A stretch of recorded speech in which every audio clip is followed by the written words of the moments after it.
Hello, everybody, and welcome to another episode of Talk of the Town here on mycountylink.com as we continue to take a look at local events, people, and places of interest here in West Central Ohio. I'm Alex Warner, joined again by Mike Stegall here. Some special guests today, just coming off a big outing out at Turtle Creek Golf Course. And we're going to talk a little bit about Adventures in Movement, aimed for the handicapped.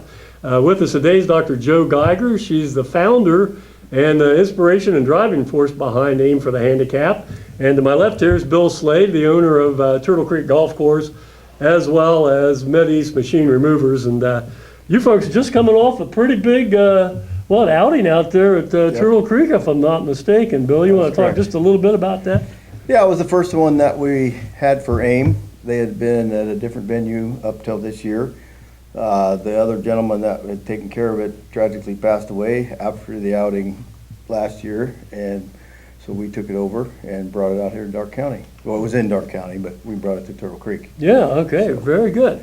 And now we want to get a little bit of the background here, because this lady's known throughout the country here, the founder in 1958, if I'm not mistaken. Hush, you now You tell must my have just age. been in junior high. This is Dr. Jo Geiger. yeah. Dr. Jo, why don't you tell us just a little bit about your background here, and then we'll lead into, Aim for the Handicap itself. Well, my background is just very simple.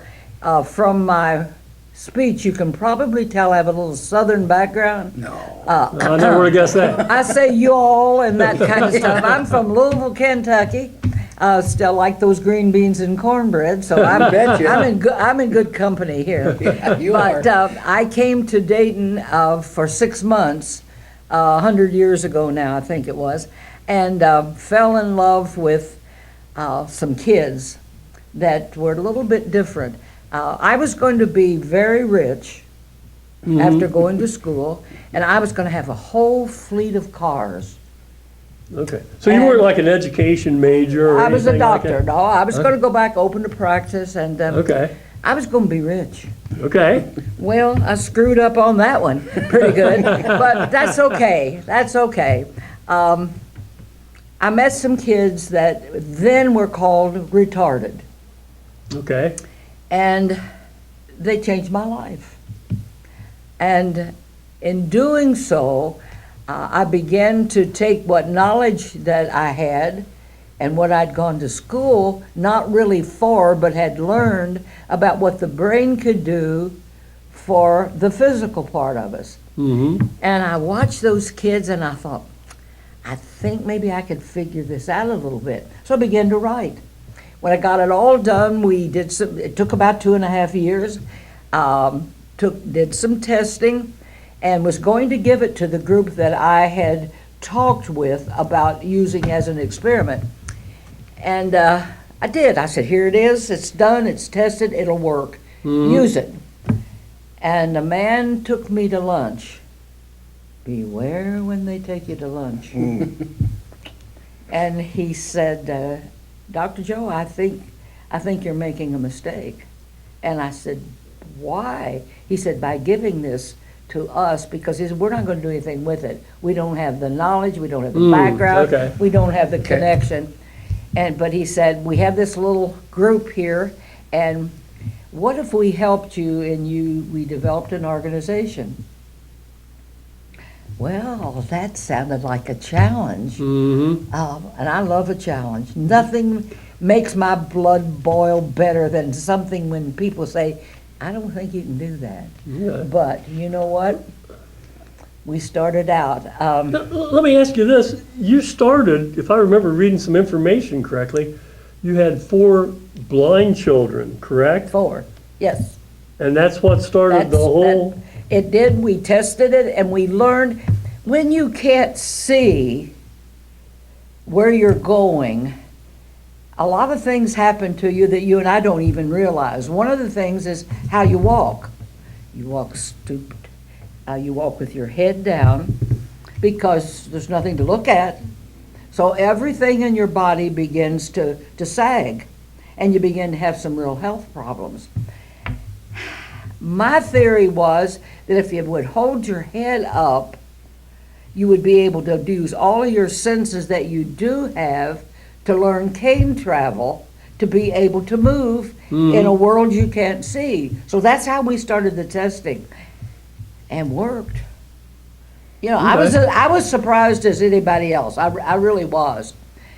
Even though I had written it basically for the retarded kids, we tested it on these blind kids because they were available. Because back then, we had hundreds and hundreds and hundreds of blind children, and nobody knew why. There was just this whole influx of kids that could no longer see, and nobody, well, what happened? And you know, everybody just stood around like with their mouth open.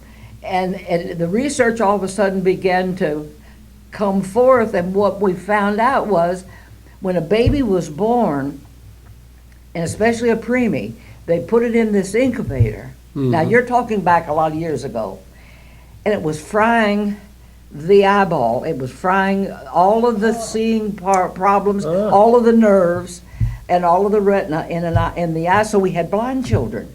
So we had schools in everywhere that were just for blind children. Right.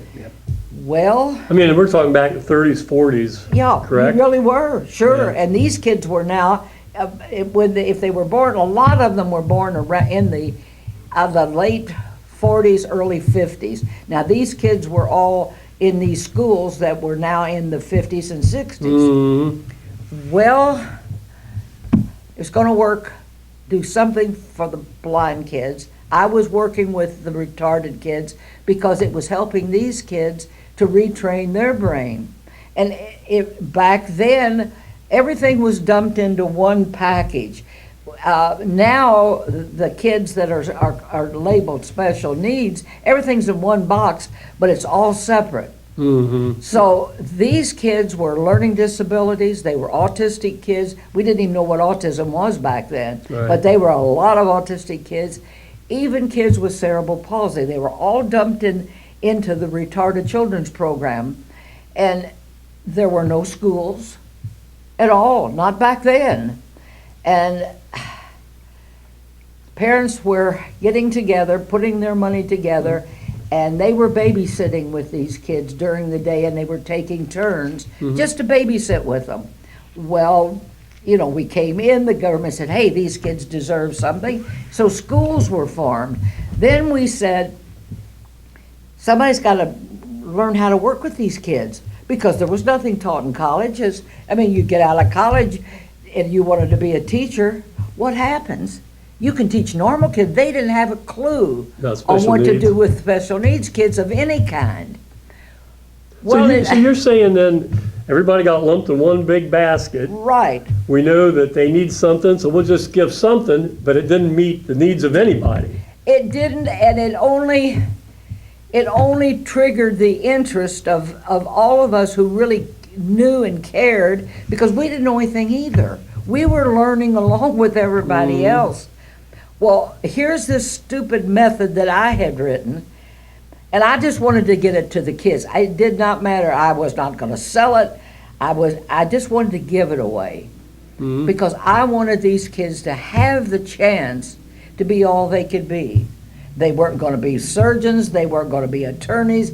They weren't going to own golf courses. They weren't going to know how to do what you guys do at all. They were just going to exist. But now all of a sudden, maybe, just maybe, we could teach these kids to be productive, and maybe even get them jobs, maybe minimum wage jobs. It didn't matter. Okay. So now we begin to play with this. So in Dayton, the Dayton school system said, okay, Dr. Joe, what are you going to do with it? So you're employed by the Dayton I Public was Schools? not employed by anybody. At one point, I was teaching in the retarded children's program, and that's a whole new thing. I have a music background way back, and I was asked by the man who was running the one program for retarded kids if I would teach music to the retarded kids. Now this is while I'm still writing on the AIM method. And I said, Grover, I don't know how to teach music to a retarded kid. He said, neither does anybody else. No. I thought, oh, that will be fun. Boy, we're going to have us a good time here.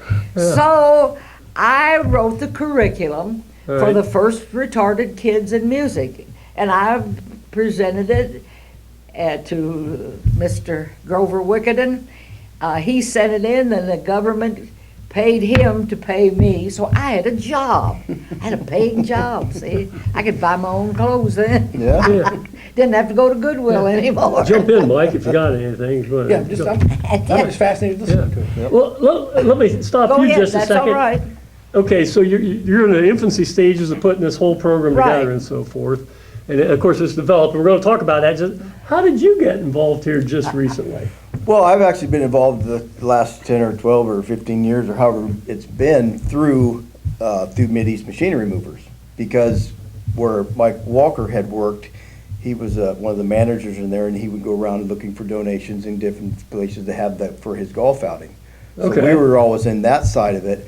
And after, the years went on, Mike had retired, and he was grown where he didn't have the contacts and didn't see everybody every day. Okay.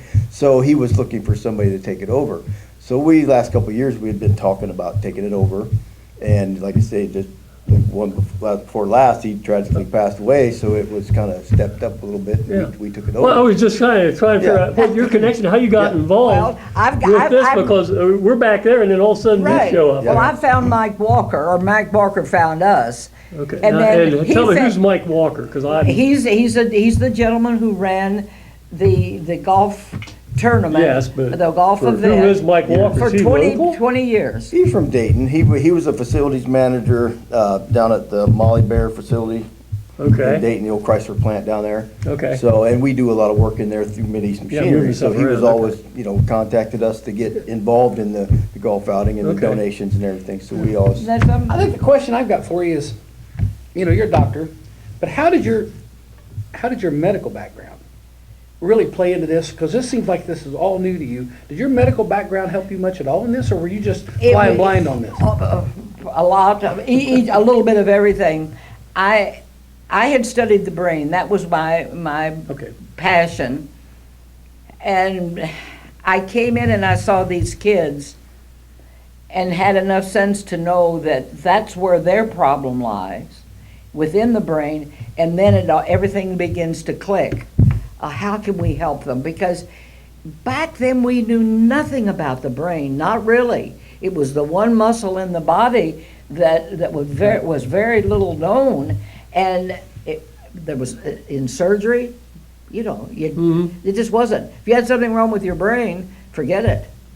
You're a goner. But we learned that that's not true, that you could take out a large portion of the brain and the brain could be retrained. And that's what I knew. That brain could be retrained. But how to retrain it was what I came up with. We did it by rhythm, by numbers, by wrote over and over and over. And that's a perfect lead into, it's AIM for the handicap. AIM stands for, Adventures in movement. right, When you only quit moving when you're dead.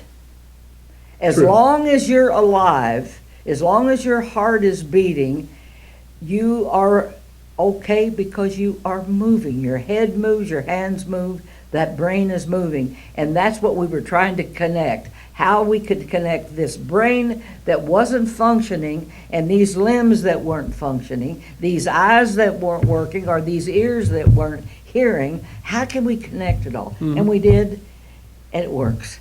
And we started out and had an organization. And that's how we started AIM. And now comes the real problem. What do you do with it? How do you get it from here?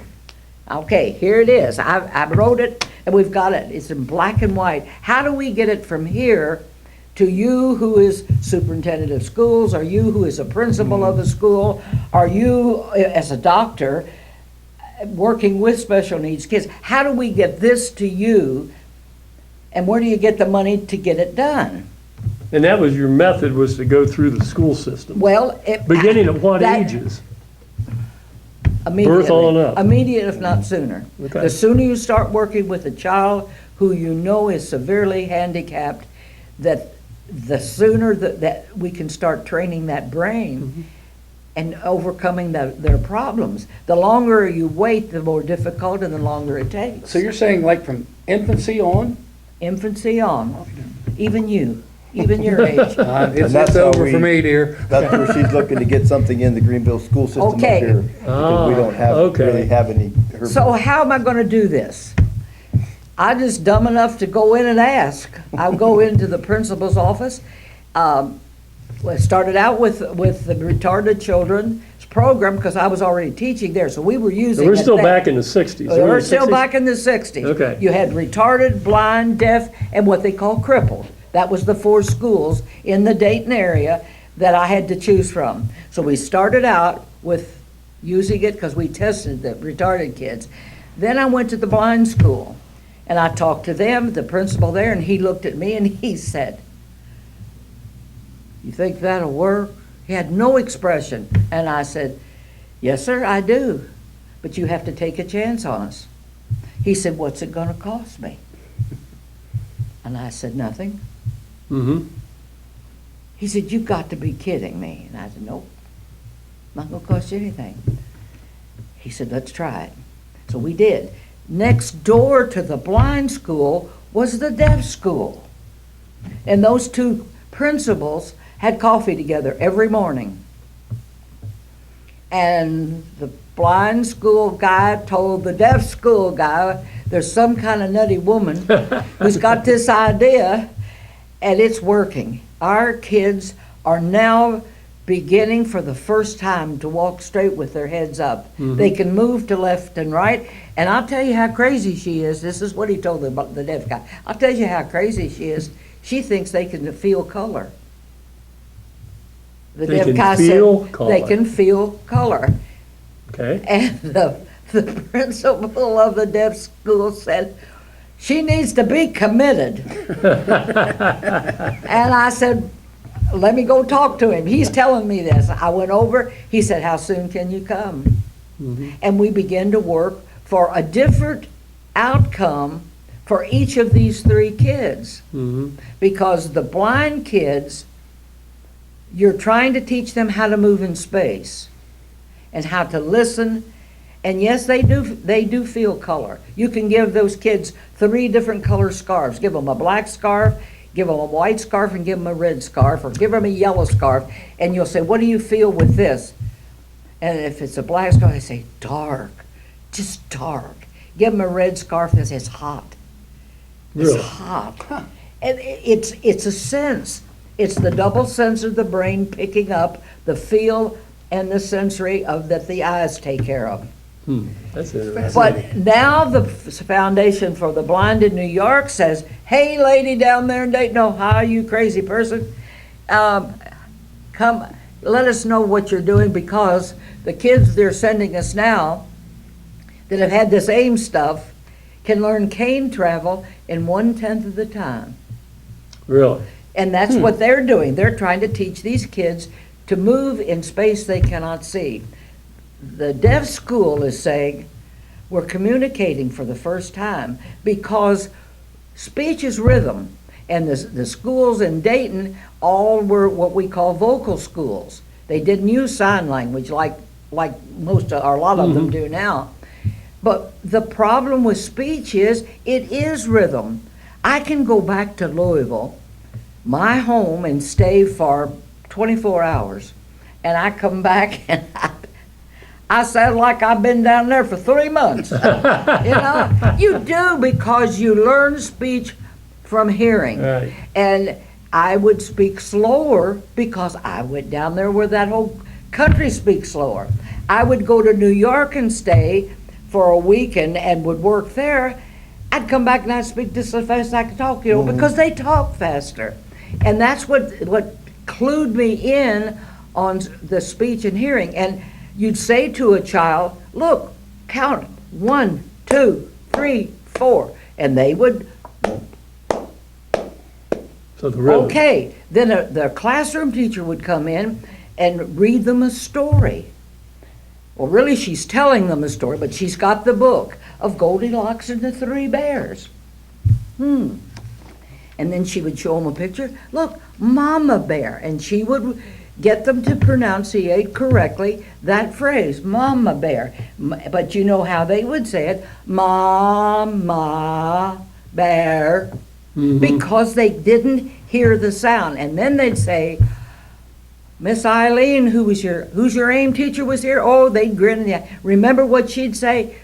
Big, little, because that was how she taught the class that day. Big, little, big, little. And they would grin, and they said, that's how you say it. Mama bear. Okay. That's what we did with those kids. The kids who are physically handicapped, what you're trying to do is to keep those muscles as limber and as active as you can. With the cerebral palsy kids, the one thing you work so hard to try to do is to keep that chest from moving in, because as they grow, that chest goes in because they can't stretch and do back and forth. So the program keeps that going. We always do it to music, and it's always fun. Now, can they feel the vibrations from the music? Sure they can. I know when Sure. you take a look The at deaf kids the, can. Sure. I'm trying to think of the name of University in Washington, Godet or Gallaudet. Gallaudet, yeah. Pete Wisher was on my board for years, Okay. and he was the coach there, but he was a dancer. He was the dance teacher. Yeah, you know the story of the football team? Yes. Because they beat the drum Yep. to get the signals. Yep. Let me tell you the story Pete told, which I loved. Pete was a wonderful guy. He was, he was something in the Navy, I think it was, for years, and he just decided that he was going to go to Gallaudet to teach. He was masculine, he was everything but a sissy. Well, they wanted to teach dancing. Pete said, well, I can teach it too, but you'd have to see him to appreciate it. But now he's going to be the coach of the football team. And he said, I didn't know how to teach them. Pick up the football, they can't hear. And he was trying to teach them how to throw a football. And Pete said, they didn't know what I was saying. They couldn't understand it. He said, finally, I picked up, and I won't use the word he used, that blank football. And he said, okay, that's how they held it. He said, listen. That's the motion.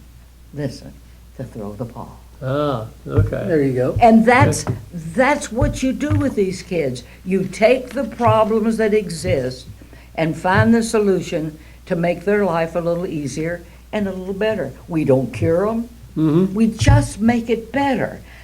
We never, ever, ever have, in all of these years, charged 1 penny for our service. Not to the parents. We don't charge insurance. We've never taken government money. I don't want any government money.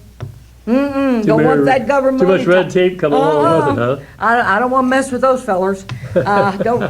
We don't get along too good sometimes.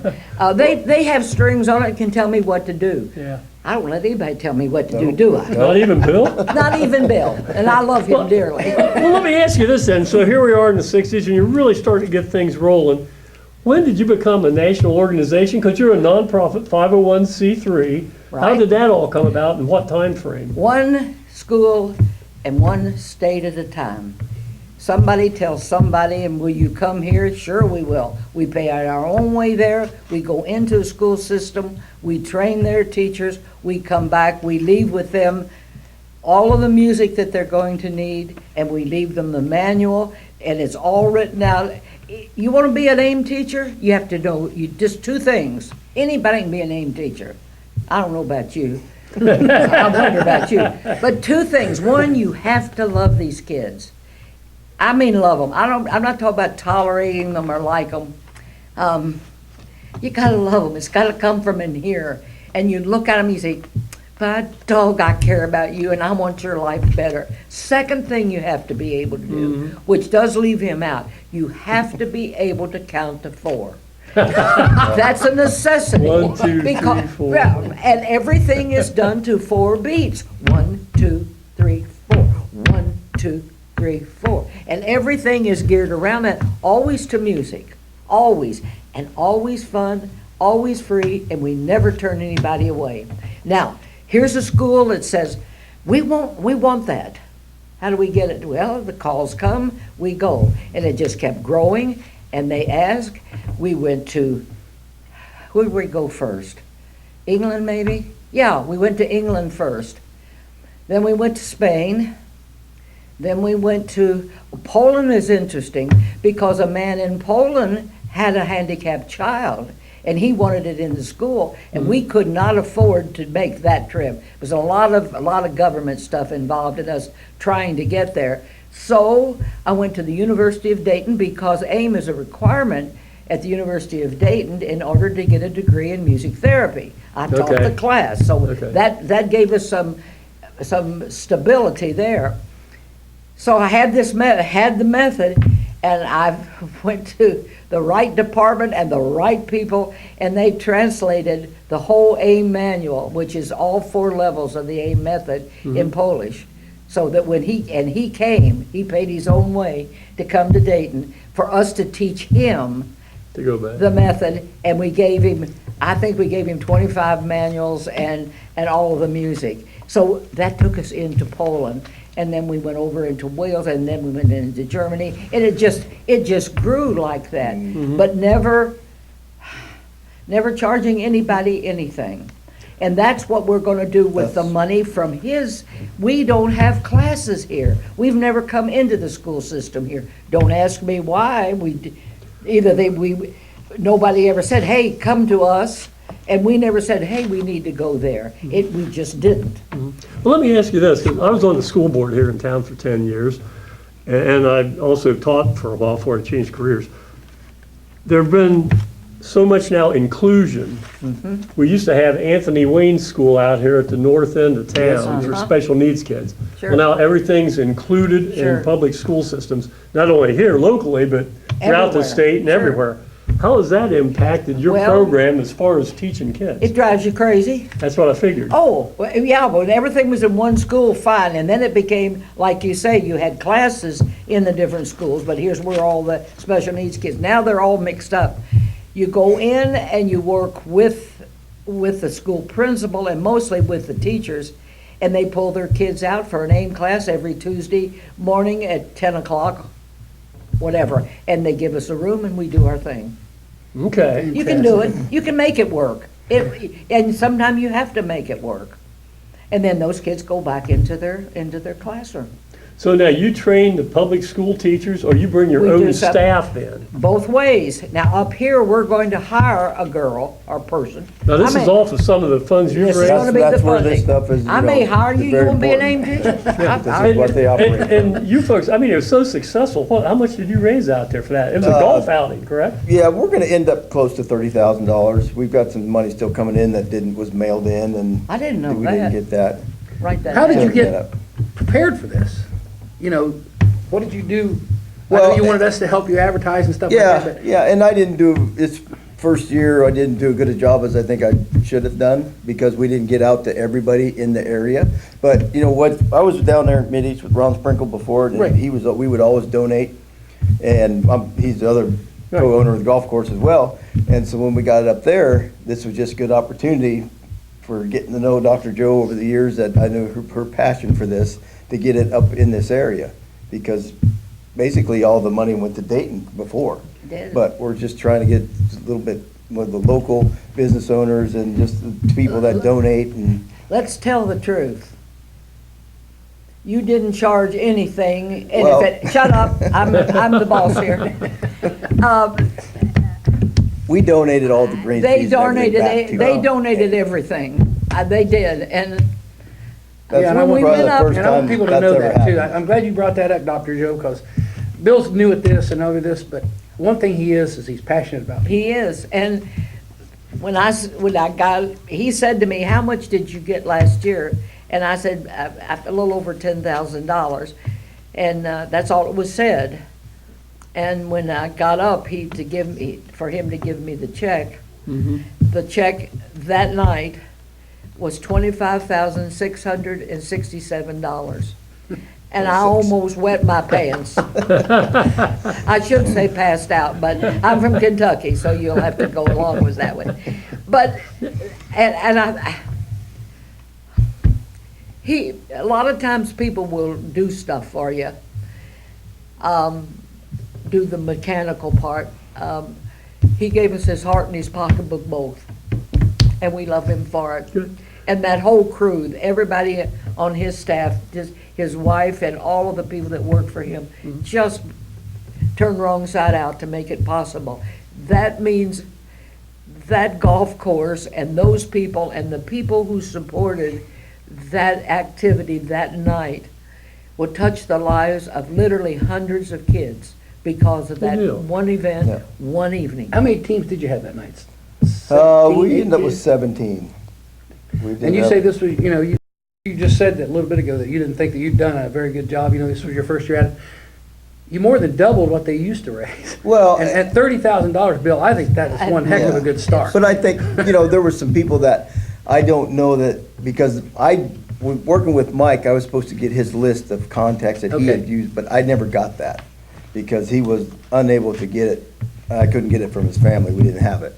So there's people out there I know that probably supported you Sure. for years and years and years that didn't get the It's opportunity possible. that, to come up here this Sure. year because we didn't know them.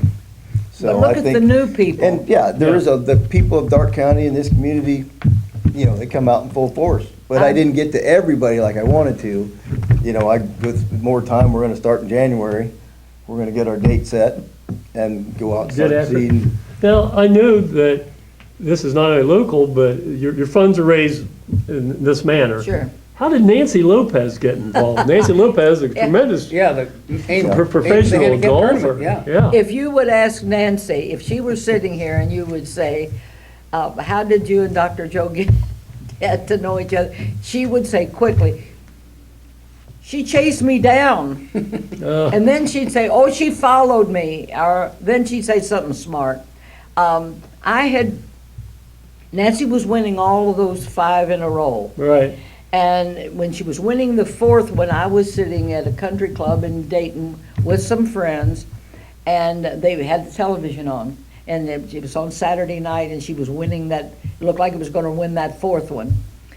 And some old drunk hollered out, hey, Dr. Joe, that's who you need for AIM.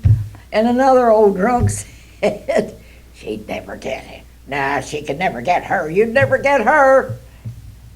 Something about that really rubbed me wrong. Kinda Is that challenge challenge you. again? Don't tell me I Challenge. can't do something. So I thought, I'll show you.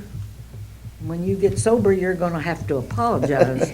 But anyway, I went home and looked up everything. I was on, that wasn't true. I was on Monday morning. I started looking up everything I could find on Nancy Lopez. I had watched her on television. But everything you read about Nancy, she's so wonderful. She's so sweet. She's such a good golfer. Blah, blah. And the woman was perfect. I never read one thing that was negative. And I thought, that can't be real. So I found out she was playing in a tournament with the LPGA in Chicago 2 weeks from then. And so I just pressed myself up there and followed her. And that's when she said I chased her down. But I followed her that whole week. The press was crazy because she was winning all that. Every sports writer or television person was hanging out looking at watching her.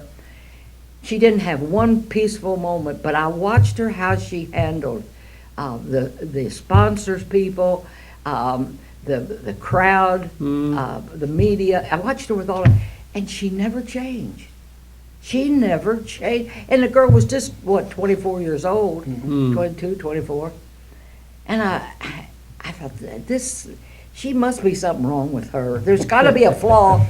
So on Saturday night, it was so warm that night, and I watched her, and there was a line from here to the highway, people waiting to get her autograph, and there she stood after playing all day and smiling at everybody.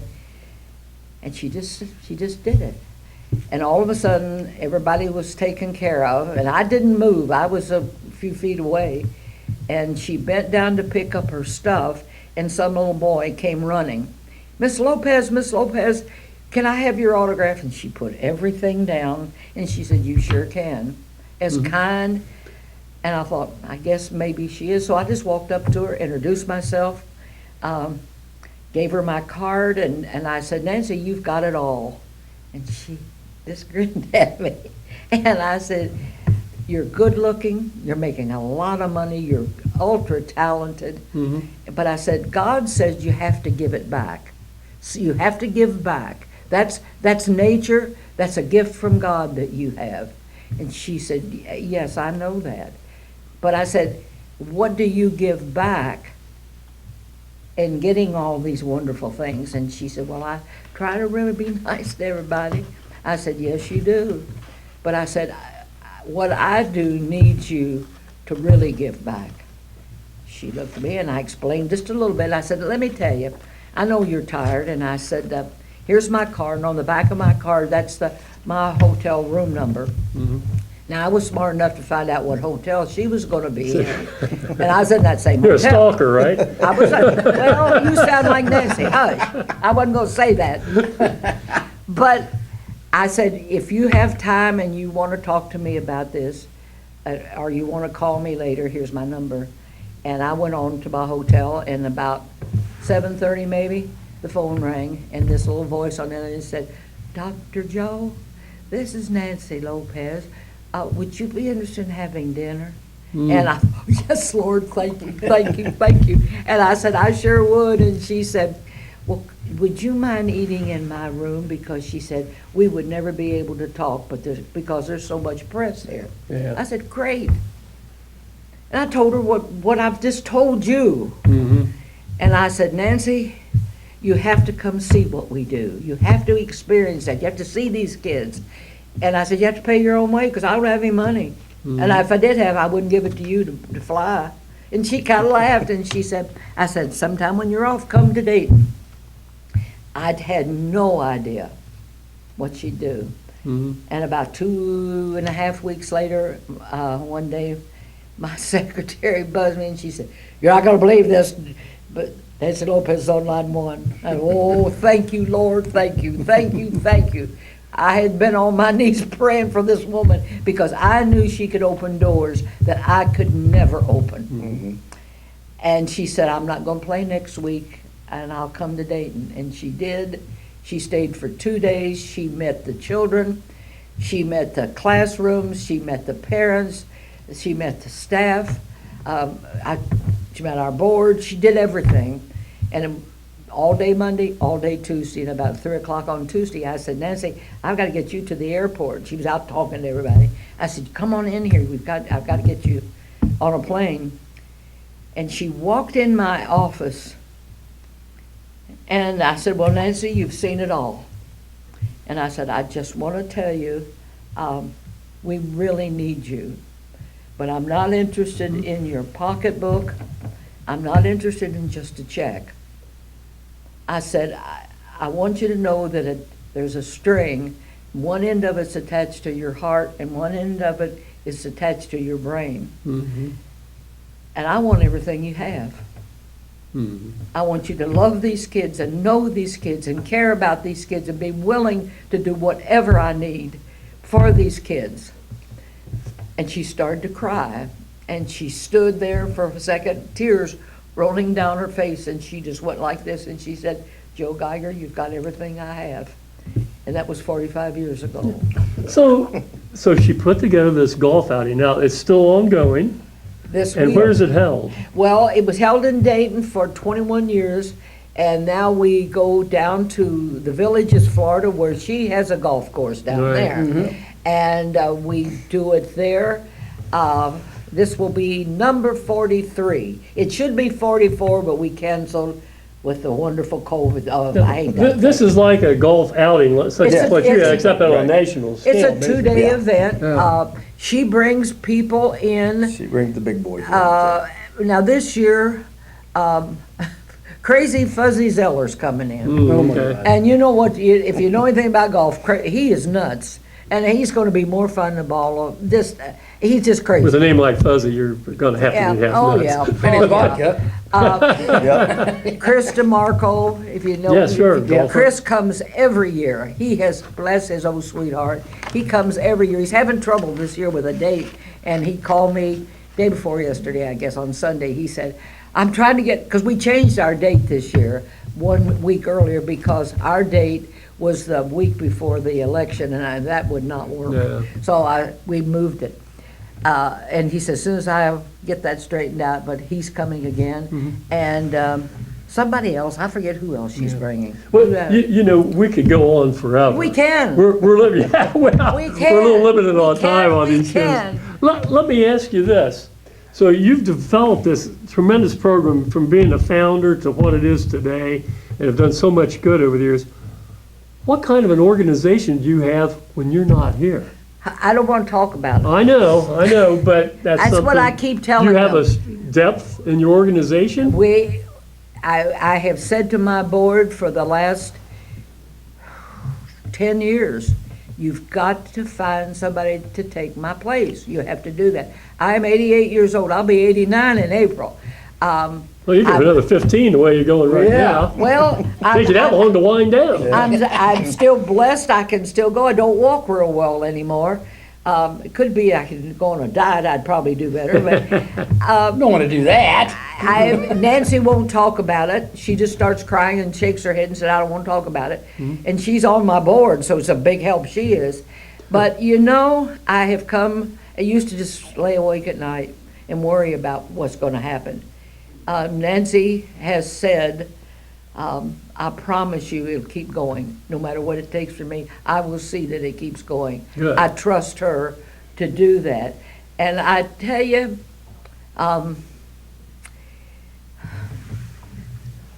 God has been good to us. And I think he'll take care of that too. So I'm not going to say, well, I wake at night anymore. Okay, that's great. How can people that are viewing the program out here, how can they contribute or get involved in this nationally or locally? Bill, what would you like to see? Well, we're just gonna continue the golf outing locally and try to get more support to keep pay for the teachers and the training that they're gonna do in our local schools. And she's still gotta get into the school and talk to the right people, but that's the goal, is to get the program up here in not just Greenville schools, Sure. but Dark County. Now, Go as so far as now we go. how can people contact you or your organization? I know Mike has a brochure there, but who's the contact for? All you have to do is, first of all, look us up, aimforthehandicap.org, and read about us. There it is, and there's all kinds of ways there that will lead you to what we're doing, and you can call up, because we're going to be yelling for you in a few weeks as we get into here. Maybe somebody that's listening or watching would like to be an AIM teacher. You know, call us up. Our number's 937-294-4611, or look us up online.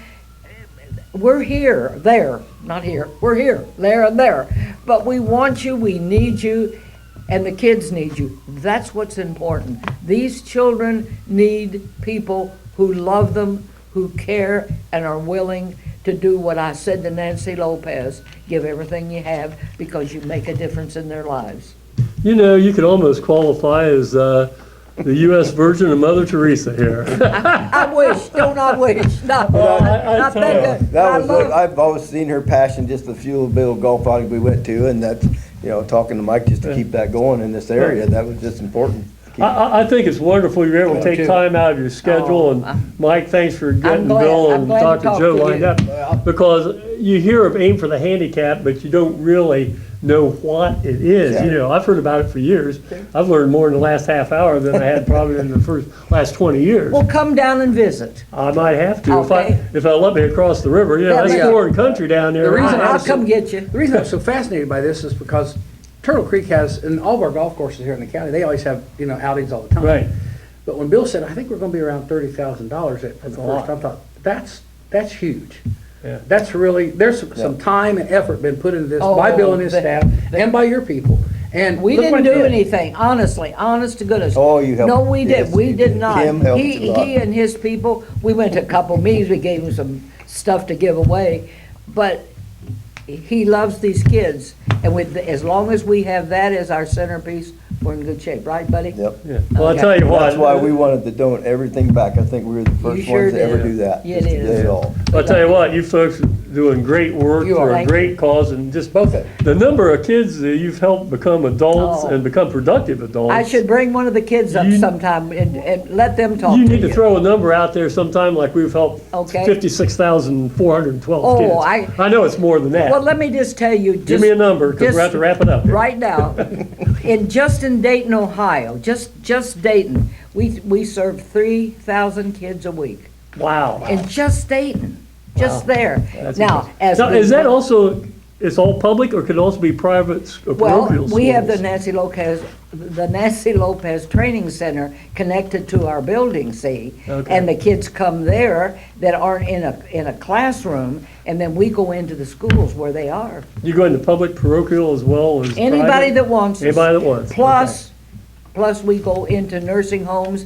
We're now working with Alzheimer's patients. Oh, wow. That'll be interesting to see how the rhythm plays out Yep. that way. It's interesting. Yeah. Well, hey, we want to thank so much you folks coming Oh, in and thank taking you. time. Yes. Bill Slade from Turtle Creek Golf Course and Dr. Joe Geiger, founder and inspiration for the amazing AIM one. Oh, thank Adventures you. and Thank you. Adventures in Movement, AIM for the Handicapped. And thanks so much. It's been a joy. Hopefully, people out there have learned a lot today about what all goes involved with these folks and the good they do for our community and kids that maybe just not quite, Yep. don't have the advantages that a lot of people do. So, Yep. Mike Stegall, thank you, sir. Thank You're you. welcome, sir. Nick Schmidt, our videographer, Dr. Joe Geiger, Bill Slade, I'm Alex Warner.